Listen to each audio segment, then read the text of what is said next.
Two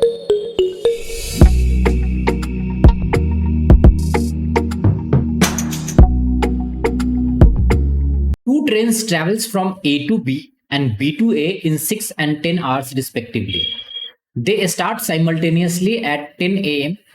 If the first trains meet with an accident and thereafter reduces its speed to half of the original speed, it meets with the second train at 2 p.m. At what time did the accident occur?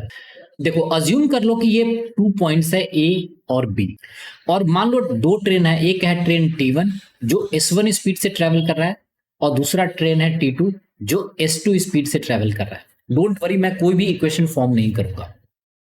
First में क्या given है कि जो train T1 है वो ए से B तक जाने में और बी से ए तक वापस आने में इसने कितना टाइम लिया बच्चों? इसने 6 आवर्स का टाइम लिया है। और जो ट्रेन T2 है वो ए से बी तक जाने में और बी से ए तक वापस आने में इसने कितना टाइम लिया है? इसने 10 आवर्स का टाइम लिया है। तो इन दोनों जर्नी में एक ऐसा चीज है जो दोनों में कांस्टेंट है, और वो क्या है बच्चों? वो है डिस्टेंस। ट्रेन T1 ने और ट्रेन T2 ने सेम डिस्टेंस ट्रेवल किया है, ये क्लियर है? तो आपको पता है कि जब सेम डिस्टेंस होता है तो हम speed into time equal to क्या लिख सकते हैं? कांस्टेंट लिख सकते हैं। It means S1 into T1 is equal to क्या मिलेगा? S2 into T2। ये क्लियर है? तो यहां से S1 अपॉन S2 का रेशियो क्या मिल जाएगा बच्चों? वो T2 अपॉन T1 मिल जाएगा। मैंने स्पीड डिस्टेंस टाइम के थ्योरी का वीडियो ऑलरेडी बनाया होगा, उसका लिंक मैं आई बटन में दे देता हूं, वहां पे डिटेल आपको पता चल जाएगा, वो वीडियो आप जरूर देखना। ये क्लियर है? तो यहां से अगर आप ट्रेन T1 और ट्रेन T2 के स्पीड का रेशियो लिखोगे बच्चों S1 अपॉन S2, तो आप सिंपली लिख सकते हो वो क्या मिलेगा? वो मिलेगा टाइम का रिवर्स होता है, तो वो मिल जाएगा 10/6। ये क्लियर है? तो आपको ट्रेन के स्पीड का रेशियो मिल गया। यही टर्निंग पॉइंट है क्वेश्चन को सॉल्व करने का। यहीं पे थोड़ा सा आप चालाकी का यूज करो। अज्यूम कर लो कि ट्रेन 1 का स्पीड था 10 किलोमीटर पर आवर और सेकेंड ट्रेन का स्पीड था 6 किलोमीटर पर आवर। देखो इन दोनों का रेशियो 10/6 है, तो ये कुछ भी हो सकता है। ये 20/12 भी हो सकता है, ये 30/18 भी हो सकता है, कुछ भी हो सकता है रेशियो में। तो मैंने सिंपल सा वैल्यू लिया है सो दैट हमारा कैलकुलेशन क्या हो जाए? आसान हो जाए। ये क्लियर है? तो मैंने बच्चों अज्यूम कर लिया कि ट्रेन T1 का स्पीड है 10 किलोमीटर पर आवर और ट्रेन T2 का स्पीड है बच्चों 6 किलोमीटर पर आवर। तो यहां से आप इजिली ए और बी के बीच में डिस्टेंस कितना होगा वो आप निकाल सकते हो। वो कितना मिल जाएगा बच्चों? ए से बी तक जाने में और बी से ए तक आने में ट्रेन T1 ने 10 किलोमीटर पर आवर की स्पीड से 6 आवर्स का टाइम लिया था। तो ये टोटल डिस्टेंस यहां से तक जाने में और आने में 60 किलोमीटर होगा। तो ए से बी तक का डिस्टेंस कितना हो जाएगा बच्चों? ये 30 हो जाएगा। ये क्लियर है? नाउ आपको पता चल गया कि ए से बी के बीच में 30 किलोमीटर का डिस्टेंस है। और आगे देखो क्वेश्चन में क्या कह रहा है? कह रहा है कि दोनों ट्रेन T1 और T2 10 AM पे स्टार्ट हुआ है। ये क्लियर है? और दोनों मिले कितने बजे हैं? वो मिले हैं बच्चों 2 PM पे। अब यहां पे थोड़ा सा कॉमन सेंस का यूज करो। थोड़ा सा अगर ऑप्शंस को देखोगे तो जो एक्सीडेंट टाइम है ना बच्चों, वो 1 बजे के बाद का गिवन है। ये क्लियर है? आपको ट्रेन T1 का स्पीड गिवन था 10 किलोमीटर पर आवर का, और ट्रेन T2 का स्पीड कितना है बच्चों? वो है 6 किलोमीटर पर आवर का। ये क्लियर है? तो ट्रेन T1 ने 3 आवर्स में ये टोटल 30 किलोमीटर का डिस्टेंस तो ट्रेवल कर चुका होगा, हाँ या नहीं?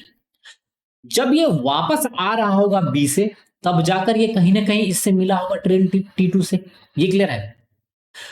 इसीलिए कि अगर आप 10 AM और 2 PM के बीच में गैप देखोगे तो ये टोटल गैप कितना है? ये गैप है बच्चों टोटल 4 आवर्स का।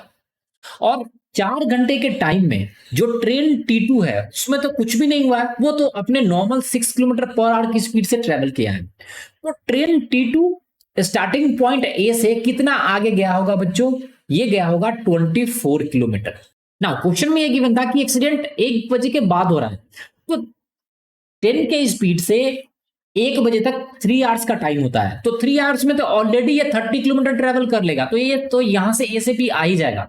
जब ये अब जाकर कहीं ना कहीं एक्सीडेंट हुआ होगा, तो इसका स्पीड अब क्या हो जाएगा 5। तो जब ये वापस लौट के आ रहा होगा, तब जाकर ये सेकेंड ट्रेन से इस पॉइंट पे मिला होगा। ये क्लियर है? आई होप ये समझ में आ गया होगा। तो अज्यूम कर लो कि जो फर्स्ट ट्रेन है वो टी आवर्स के बाद एक्सीडेंट हो गया इसका। तो टी आवर्स के बाद एक्सीडेंट हुआ, तो टी आवर्स तक ये किस रेट से चलेगा? वो 10 किलोमीटर की स्पीड से ट्रेवल करेगा। तो जो बचा टाइम है 4 माइनस टी, वो किस स्पीड से ट्रेवल करेगा? वो कह रहा है कि हाफ स्पीड से ट्रेवल कर रहा है, तो अब स्पीड हो जाएगा 5 किलोमीटर पर आवर।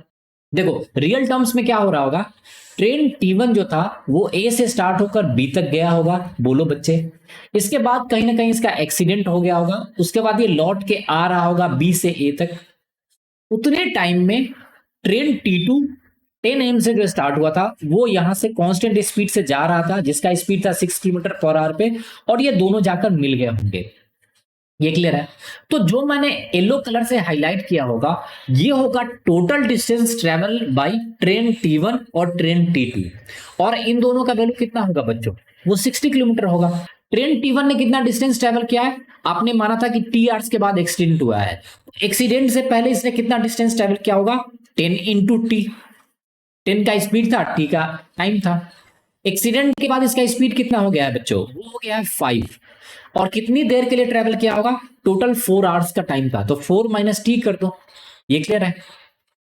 और उतने देर में T2 ट्रेन कितना डिस्टेंस ट्रेवल किया है? उसका स्पीड तो कांस्टेंट था 6 किलोमीटर पर आवर, और कितने घंटे तक ट्रेवल किया होगा? 10 से स्टार्ट किया था और 2 PM पे मिला है, तो 4 आवर्स के लिए। तो सिंपली लिखोगे 6 इंटू 4, और यही वैल्यू किसके इक्वल होगा? जो टोटल डिस्टेंस है, जो मैंने येलो कलर से हाईलाइट किया है, ये हो जाएगा बच्चों 60 के।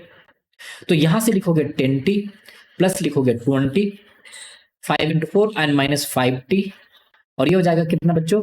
24 इज इक्वल टू क्या है? 60। तो यहां से 10t और माइनस 5t, तो ये मिल जाएगा बच्चों आपको 5t इज इक्वल टू, यहां से 20 और 24 है, तो इसको राइट हैंड साइड में ले लो, तो आप लिखोगे 60 माइनस 44, तो ये आ जाएगा कितना? 16। तो t का वैल्यू कितना मिलेगा बच्चों?